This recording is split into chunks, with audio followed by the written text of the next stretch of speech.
And now I'm going to start Module 9. Now I'm breaking up, this is called New Manager. And I started to call it Module 9A and 9B, but I was afraid I would confuse everybody. But I have two modules on New Manager. And this first one is kind of going to be, what are you going to do when you first start? What are some of the problems that you might encounter? And then the next module is going to have to do with dealing with people, and in particular hiring and firing of people. So this first module, Module 9, first New Manager module, Module 9, is going to be I'm going to, and for the exam I will do this as well. I want you to look at the world through a little bit different lens. Some of y'all already are in the management track at the place that you work. I always have 2 or 3 students. For those of y'all that are watching the video, it might be business people or something that are watching the video that are not students. Most of our students here are older and more mature. Many of them, did some military service, or they did something else for a couple years. And our average grade age at graduation, I think at this university, is like 25. And so we have many non-traditional students in the classroom, and it's always actually for me as a professor, I really enjoy teaching the non-traditional students, the older students, people that have worked and had careers, and I think they get more out of the class than some of the younger students, than the different classes that I teach and some of the younger students. But I want you as students to think, put yourself in this situation.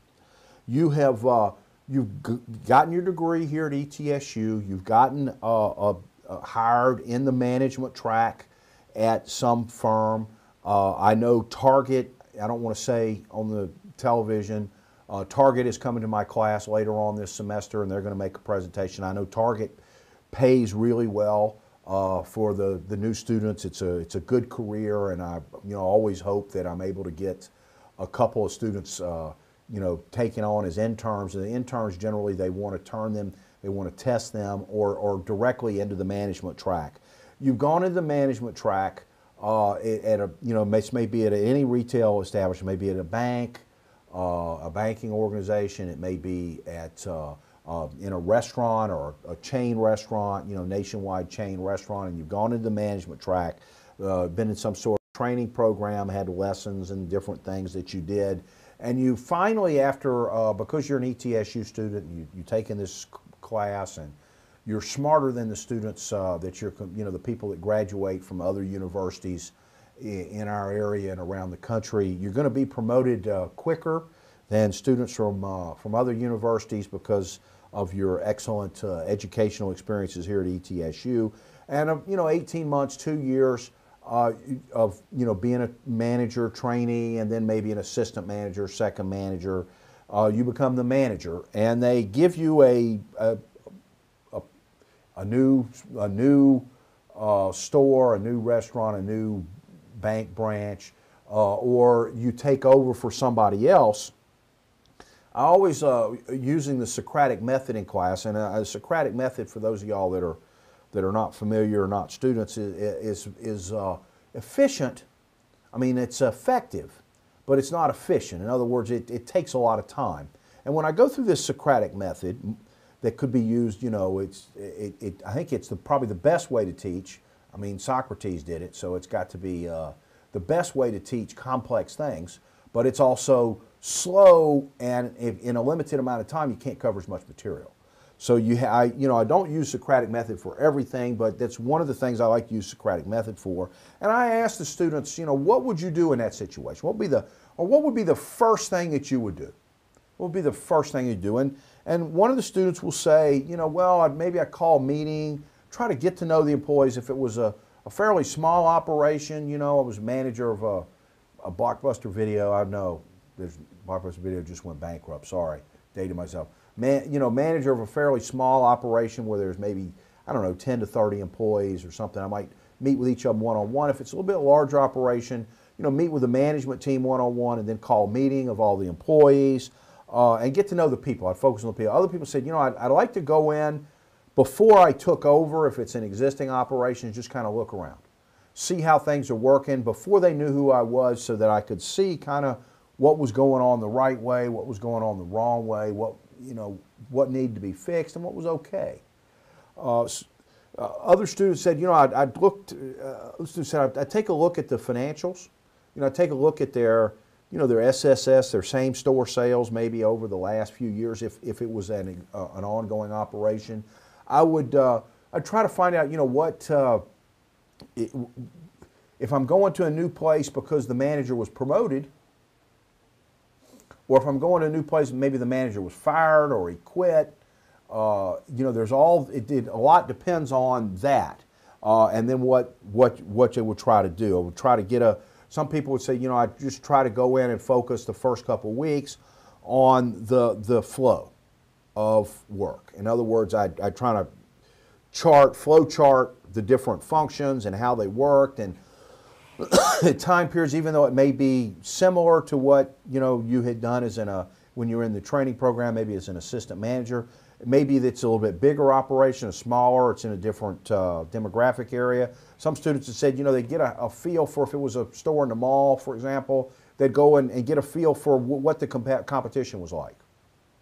They'd go out and visit competing stores. And all of these are good things, and of course, when you practice Socratic method, any type of comment is got to be reinforced and got to be encouraged, even if it's not exactly what you wanted as a professor.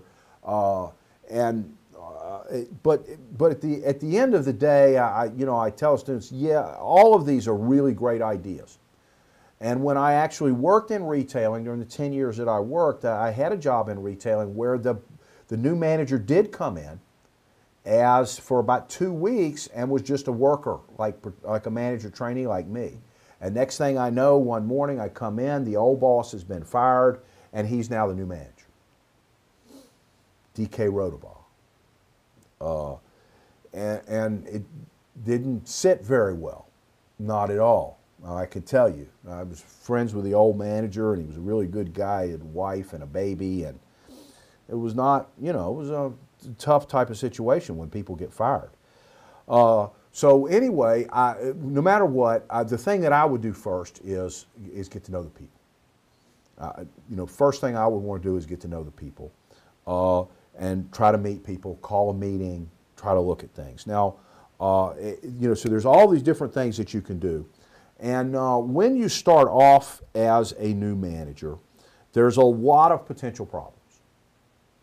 A lot of potential problems. And I want to go through some of the potential problems. And for the exam, I have some that are in italic, or they're emphasized on the PowerPoint for the exam test study guide. And those are the ones, and I said I think I will pick, you have to check the test study guide because I may change this over the semester, but I'll pick several of those out of the ones that are italicized out of that thing, and then you'll be responsible for that.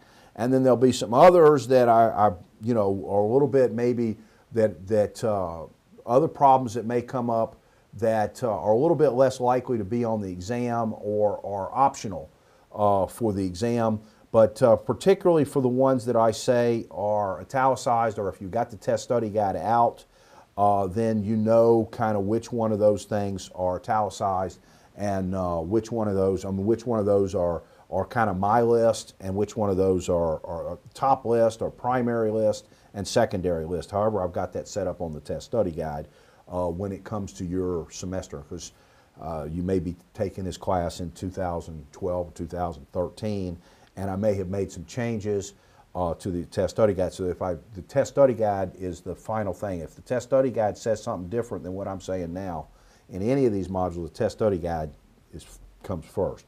Okay, the first thing, and this is one of the top of the list, the assistant manager or somebody there may have been in the running to get the manager position. That's a big problem. I mean, they coveted the position that you got because you went to ETSU and you were better at being an assistant manager. You understood the main concepts in the manager and training program better.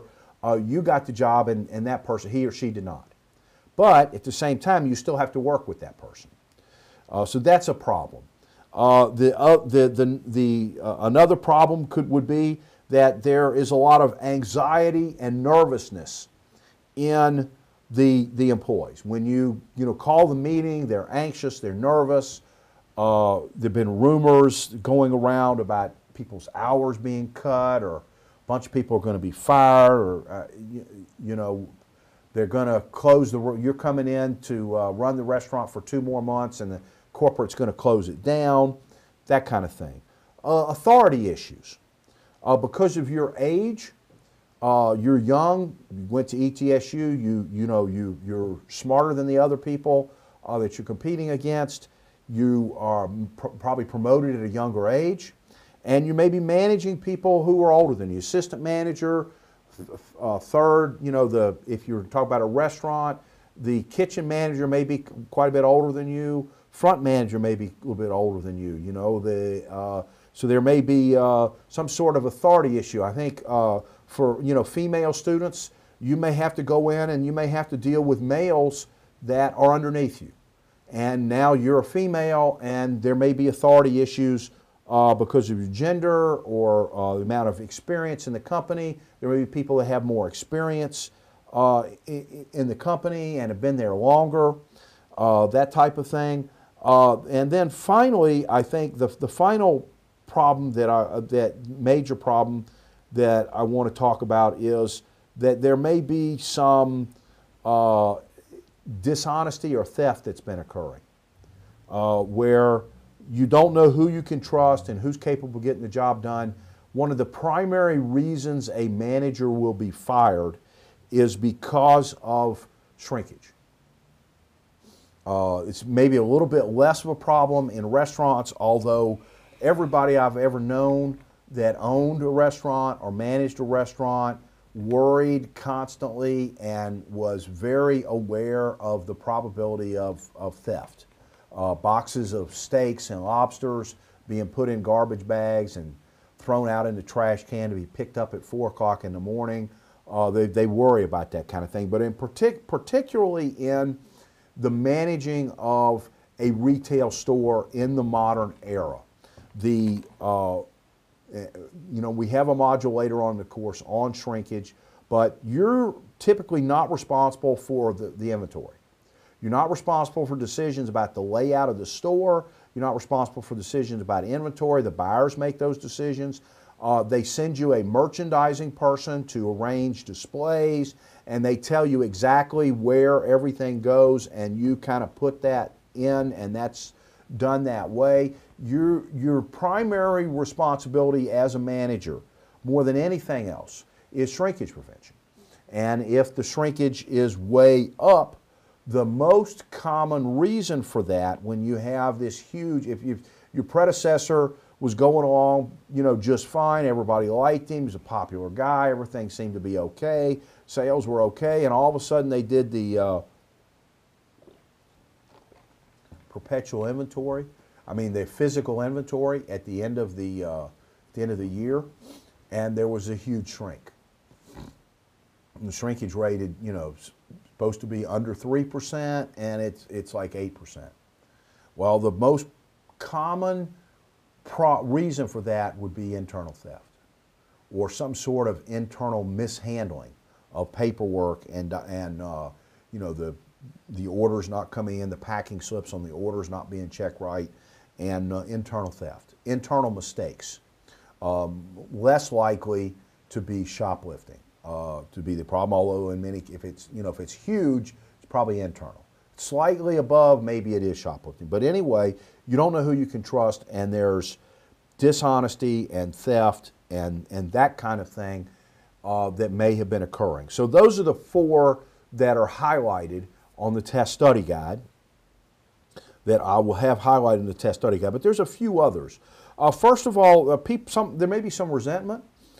People may have had close ties with the old boss. Somebody might have been sleeping with the old boss. I know many of these things the students have talked about or written about over the years. There may be some resistance to change among the employees. I mean, you're the new manager. You've been brought in to make things better, particularly if it's, or to get things going correctly, or to make them even better, even if they've been running good, to make them even better. So there may be resistance to change. Employees are kind of set in their ways, and you constantly get, well, when Andy was boss, we did things this way. Well, I mean, if somebody wants to make a recommendation, you're going to be much more successful in life, in business, and relationships, and everything if you're willing to listen to other people. Being a good listener. When I teach sales, I've got a component on listening, and I think most good organizations recognize that being able to listen well is as important a part of being successful in sales as maybe more so than being able to talk well. And so it's important, but at the same time, if they're just, they did it that way, and this way is better, and they need to just do what you tell them to and not question everything you say. It's good to listen to people, but at some point they need to, they need to stop harping or carping about the way things used to be, and they need to get with the program and start doing things the way we're gonna do them. So there's, there's that type of situation. So where you have employees, there may be some situation where there's communication problems. You have, it's very common, our students here do not speak other languages. Very few people, they run into very few people, very few situations where they ever have to speak even like simple Spanish.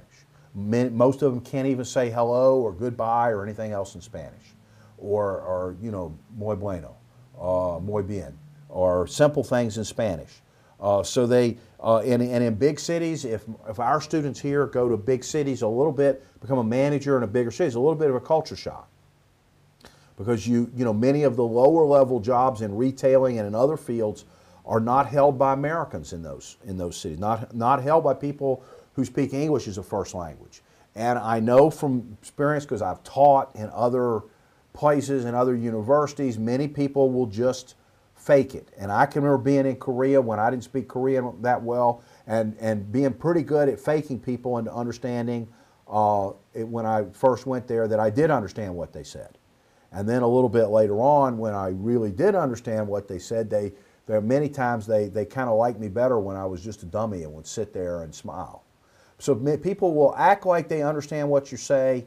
People who speak English as a second language. English is not a very clean or efficient language. It is very difficult to learn. It's probably one of the most important languages, most difficult languages to learn and to become fluent or have some practical fluency in as a second language.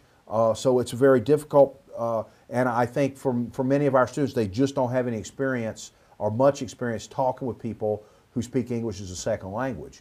And the things that you slow down a little bit, talk a little clearer, use simpler words, and try not to gush speak and do some of the other things that make what you have to say less understandable.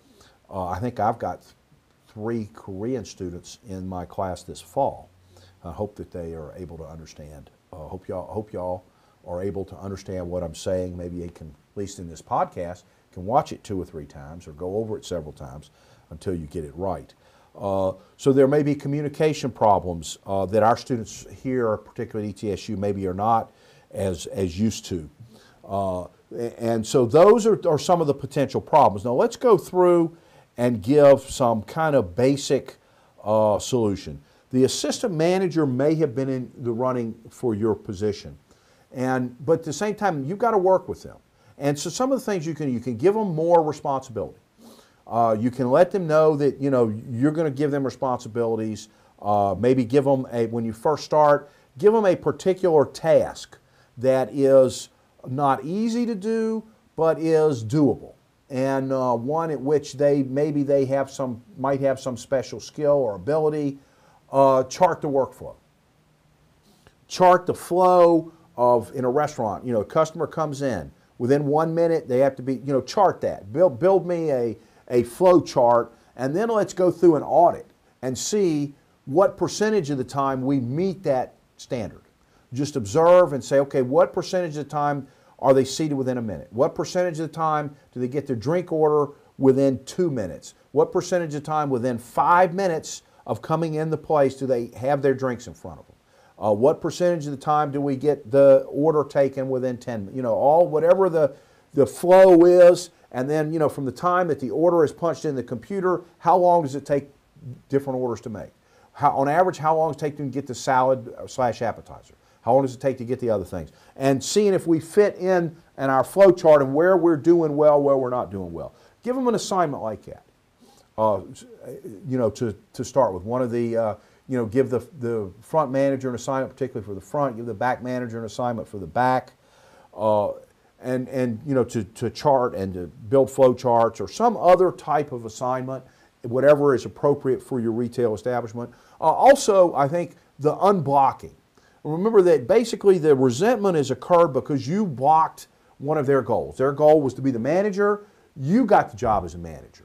Now, the best way for them to get that, either to get a managerial job some other place across town or some other place later on down the way, or maybe to become manager at that place, is for them to do well. For the store, the restaurant, the bank branch, whatever it is, whatever business it is. For that business does well. Same store sales are up, profits are up. The audits we do for customer satisfaction, service quality, all of those things come out really well. Shrinkage is low. All those things turn out well. That person's liable to tell them that you will help them be promoted. If they want a job in another city, then you'll help them next time a new store, new restaurant, new situation opens up in the district, they'll get the job. If they don't want to move, they want this job. Well, the best way for you to get this job is to help me get promoted.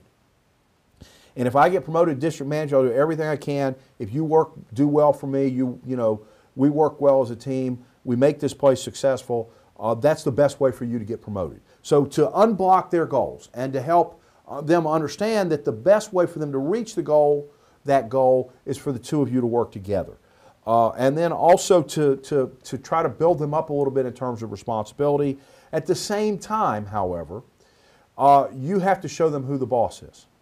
You're the boss. They may have been there for several years as assistant manager while you were an assistant, but now you're the manager. They're the assistant manager.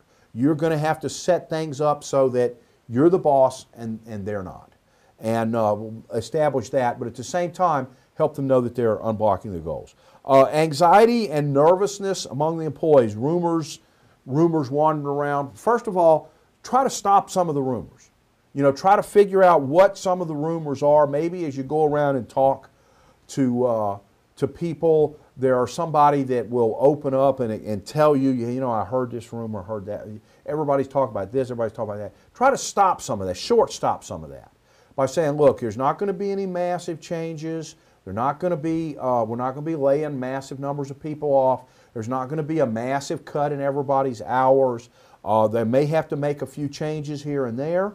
You don't want to say you're going to leave everything the same, because obviously if you came into a situation where the restaurant wasn't working well, the store wasn't working well, had a huge shrink, you have to make changes. You cannot make things get better by doing everything the same. I think that was it sounds like a political speech from one of our presidential candidates. You can't do everything the same and expect the results to be better. So obviously you have to do some things differently, but to try to shortstop some of that. And then if you have to, you may have to just get rid of the people that are starting all this. Who's starting all these rumors? I mean, somebody's starting them. Who's the,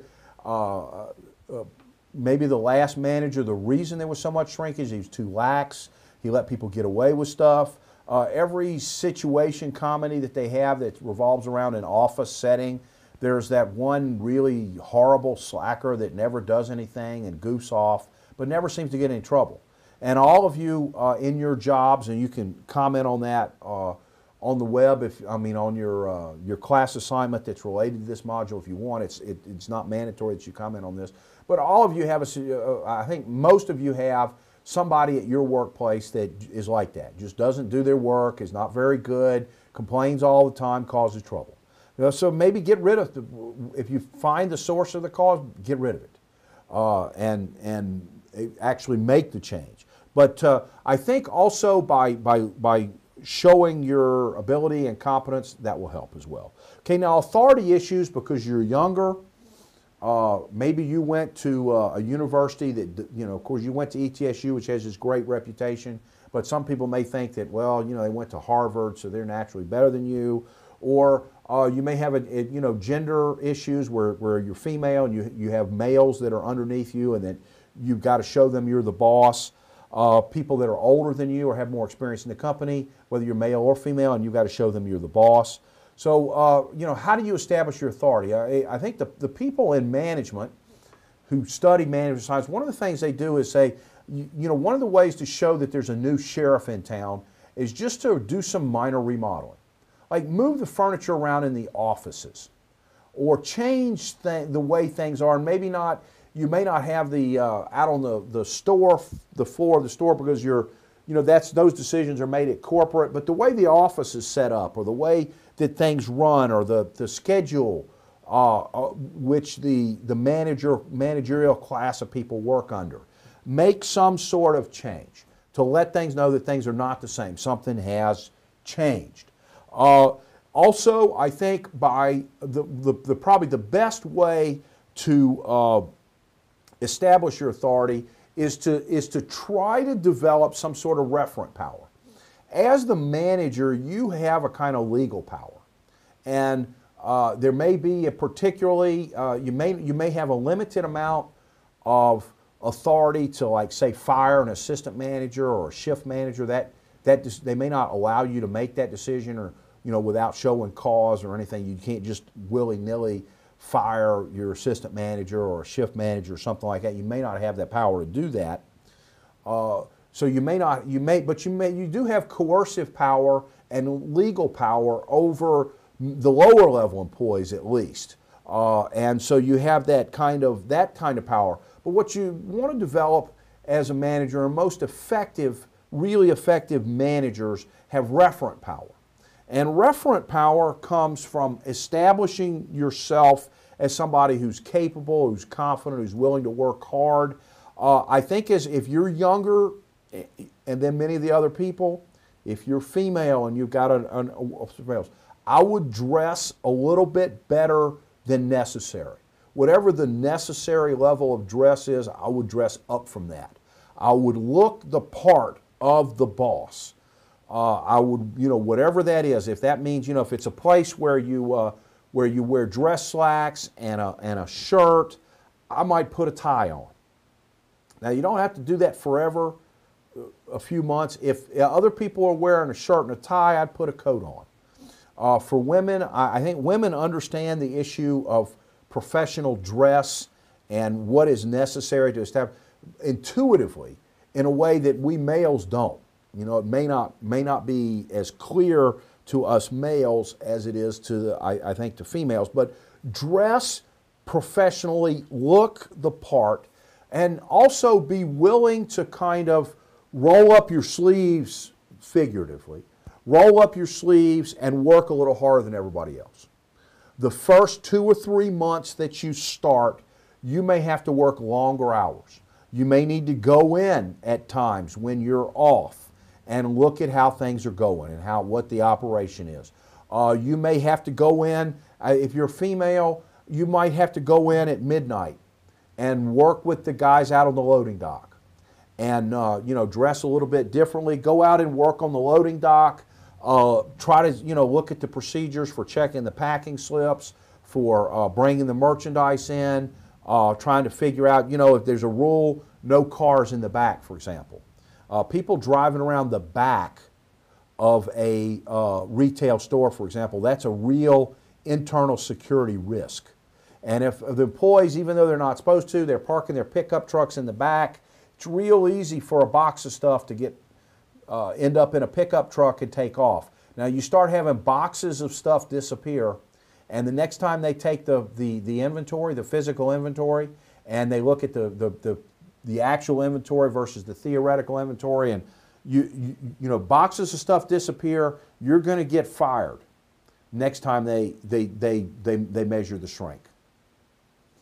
So getting out on the loading dock, looking at those procedures, rolling up your sleeves, working a little bit harder than everybody else, showing you're not afraid to do some physical labor, carry some boxes around, drive the forklift, those types of things. You probably drove the forklift and did things like that in the manager in the training program. All of those, whatever it is, try to develop also try to develop the referent power by being knowledgeable and skillful at your job, by knowing what needs to be known about your job. Go back over the lessons that the lessons that you did online or whatever in the managerial training program, and make sure that you have the knowledge and the skill necessary to develop respect and even some referent power as in that situation. Okay, now the next thing is that you may have had shrinkage problems. Dishonest employees, you don't know who to trust. I would, in a situation like that, the first thing I would do as a new manager is that I would take some sort of physical inventory, department by department, item by item. If you have to, whatever you have to do to make sure that you know what the shrink is when you came in.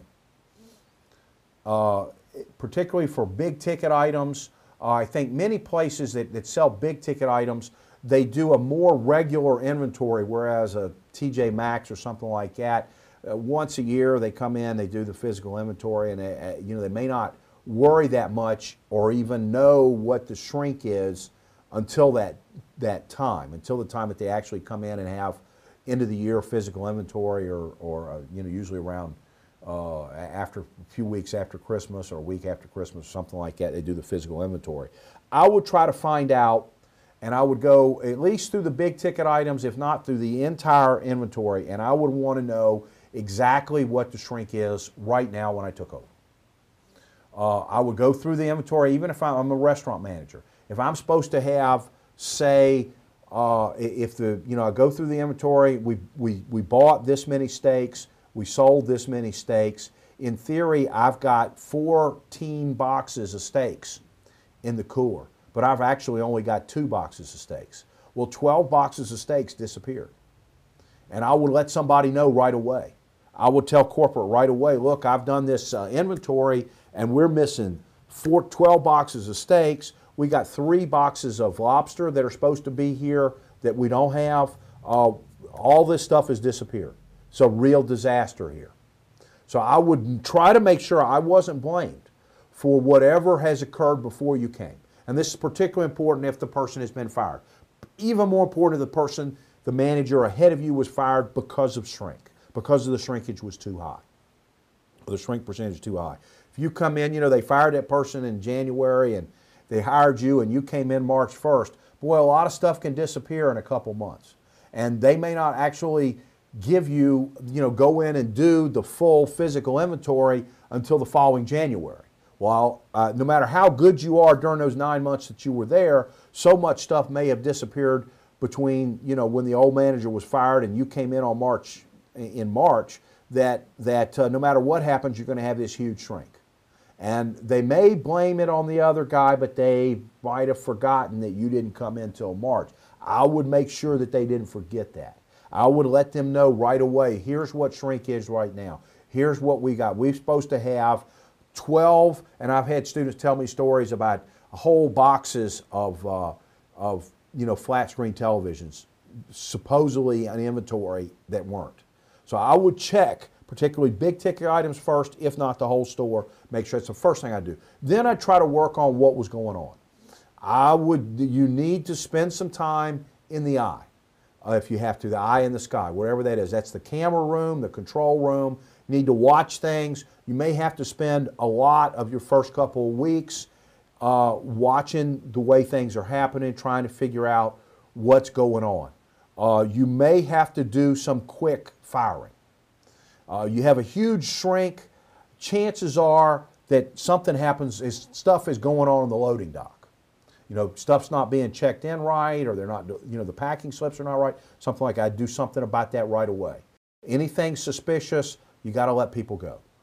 You cannot, you know, if anybody's doing anything they're not supposed to, they're not following procedures, you got to let people go. You got to try to fix the problem right away. It's not going to be easy.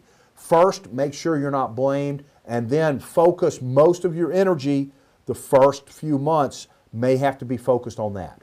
Because that's the thing you're going to be blamed for in the modern era, more so than anything else. The manager is blamed for shrinkage and what they would consider too high a labor cost. You know, overtime and stuff like that being a red flag for those types of things. So those are the things that I would do. Employees that are resistant to change, employees are set in their ways. You know, the first time somebody gives you that, you know, explain why this way is better.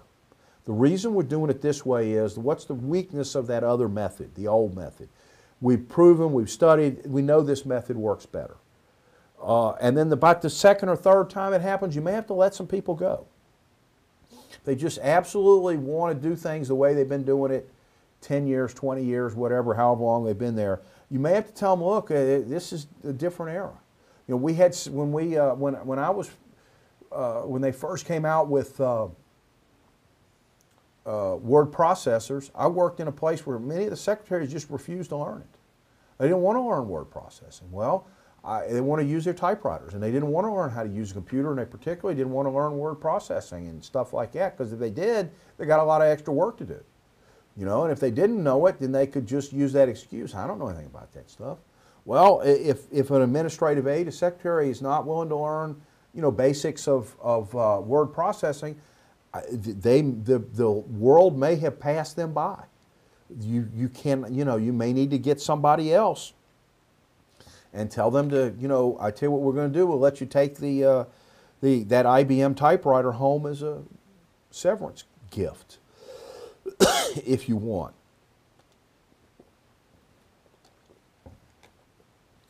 Communication problems. I would, particularly if I worked in a big city, I would anyway. I think any young person, it certainly wouldn't hurt you to learn some Spanish. You know, we have a program here at ETSU for any of y'all. They're free for students. You learn some survival Spanish, a few things to say. I remember was in and this happened, I want to say last year, a year before, I was in a Korean grocery store in Atlanta, and I heard one of the guys, Koreans, speaking Spanish to one of the workers, and I said in Korean to him, it's strange to hear a Korean speaking Spanish. You know, very few people in Korea learn to speak Spanish. They learn English and French, but very seldom you hear people learning Spanish. And he said, well, you have to. He says, I have to. I have to be able to speak enough Spanish to get by, or I can't do this job. You know, and so I highly recommend that you learn Spanish. It certainly wouldn't hurt you to learn, you know, a few other languages, at least, you know, to say hello and how are you, and to be able to things. But then the other thing too is that there's a different way you need to speak to people whose second language is English. And I think if you're able to speak a little bit slower, a little more clearly, enunciate words, avoid gush speak, slang, avoid unnecessary qualifications, inserting words for commas and things like that, and try to speak directly and clearly and plainly, because I have a lot of experience teaching in other countries, and you know, many of my friends also taught in, you know, in English and in other countries, and there's a way of speaking that makes it much easier for people to understand what you are saying, and there is a way of speaking that makes it much more difficult for people to understand what you're saying. And when you're speaking to people whose second, they may smile and pretend to understand you and act like they understand you when they really don't. And it can be very irritating and very frustrating. And I think you can fix some of that by learning to speak in such a way that people understand you. And then even when you're speaking to Americans, there are communication problems that occur among friends, in relationships, in the workplace. And in fact, most dramas and movies and other things have some example of that miscommunication that occurs even when we're speaking our first language to somebody else whose first language is English. Try to learn to speak clearly and plainly, and do not say one thing to somebody else and another thing, one thing to this group and another thing to this group. Try to speak clearly, plainly, make yourself understood. Sometimes we have complex things that we have to understand. The value model that we used earlier in this course, that's a fairly complex thing. I can speak in English a lot of different ways, and if I can say the same thing, but there are ways in which I can talk about the value model that makes people that are students that have never seen it before, that makes them understand it and be able to answer questions on an exam, maybe to refer back to it in their business careers. And there's another way I could say exactly the same thing, but say it in a way that nobody could understand it. So try to be clear and precise in the way that you talk, and to be direct, and to not beat around the beating around the bush or leaving things implied and implicit. So that's another way to solve the communication problem issue. People who have resentment or ties to the old boss, you can go through and try to attenuate some of that by explaining, why you were hired. Or that, if the old boss was fired, the old boss was not fired so you could take over. It's not like a football team that the old aging striker, we got to let him go, and because we got to bring somebody new in because they're faster and younger. It's not like that in the business world generally, and maybe at the top levels it might be, but at lower levels it's not. That person got fired on their own merit. They got fired, or they got let go, or pushed aside, or whatever exactly happened to them on their own merit. Even if they were promoted and they've now gone off to their district manager, or they're off at corporate headquarters somewhere in another function, the other people may have had resentment and ties to them. And just try to explain that your being the boss is not related really to what happened before. And you were taught and were trained to do things in certain ways, and they need to get past whatever happened to the old boss or their relationship with the old boss. If they can't do it, you may have to let them go. I mean, you may have to get rid of them. And the other situation, I think, if one of the workers was, for example, sleeping with the boss, whoever took over, the other people resent that. They're irritated. They feel like that person got special favors. So when you take over, then you may have problems related to that you don't have any any way to be able to understand or to deal with. So if it interferes with what you're doing, you may have to cut ties and let them go. You can try to attenuate it by explaining, you're new, you're different. This is a different situation than occurred when the old boss came in, or the whatever reasons the company has given you for doing things in different ways. You may try to attenuate some of that, but if it goes on too long, you may have to cut ties. Okay, I am now finished with Module 9.